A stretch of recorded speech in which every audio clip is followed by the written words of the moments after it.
எல்லாருக்கும் வணக்கம் மக்களே. என் பேர் ஷாங். இந்த வீடியோ ஏன் பண்ணுறேன்னா, இன்றைக்கி நான் வந்து பேச போகிறது நம்ம தன்னம்பிக்கையின் சிகரம் தல அஜித் சாரை பற்றி தான். இப்போது ஒரு வீடியோ பார்த்தேன். ஆக்சுவலாக அப்போ தான் எனக்கு இந்த தாட் வந்துச்சு. அதான் உங்கள்கிட்ட ஷேர் பண்ணுறேன்.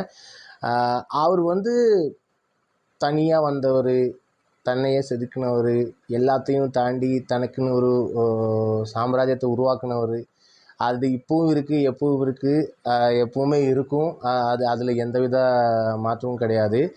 ஆனால் அது ஏன் அவர் வந்து டிஃப்ரெண்ட்டாக இருக்காருன்னா, இந்த சினிமா இண்டஸ்ட்ரியில், தமிழ் இண்டஸ்ட்ரியில் வந்து அவர் ஏன் டிஃப்ரெண்ட்டாக இருக்காருன்னா, அவர் வந்து எப்போவுமே பேருக்கும் புகழுக்கும் ஆசைப்பட்டு, இல்லை பப்ளிசிட்டிக்கு ஆசைப்பட்டு ஃபஸ்ட்டு அவர் மீடியாவை ஒதுக்குனார். மீடியாவில் போகிறதில்ல, பேசுகிறதில்ல. அவர் வாழ்க்கை, அவர் படங்கள், அவரோட என்ன இருக்கோ அது பேஷன் அவர் ஃபாலோ பண்ணுறாரு. அவர் யார் வாழ்க்கையை பற்றியோ யாரை பற்றியோ கமெண்ட் பண்ணுறதில்ல. அவருக்கு என்ன பொலிட்டிக்ஸ் இருக்குதுன்னு யாருக்குமே தெரியாது. அவரோட பர்சனல் சாய்ஸ் என்னென்னு யாருக்குமே தெரியாது. அவரோட பர்சனல் லைஃப், ப்ரொஃபஷனல் லைஃப் எல்லாமே அவர் வந்து அந்த லெவலில் வச்சுருக்காரு. ஆனால் கூட அவருக்கு உண்டான ஃபேன் பேஸ்னு சொல்கிறது வந்து உண்மையாலுமே ஃபேன் பேஸ். அவர் சொன்னால் கண் அசைச்சு அங்கே தான் கூட்டம் போகும்.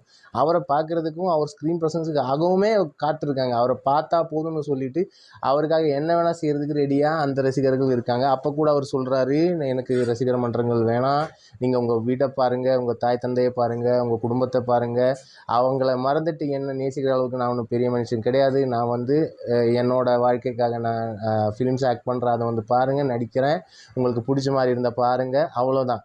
அதில் முடிச்சிட்டாரு. ஏன்னா அவர் கொடுத்த சில பேட்டிகள் நீங்கள் பார்த்தீங்கன்னா, அவர் வந்து பேசுகிற விதம், he is very calculated, thoughtful, is very knowledgeable and very intellectual wise.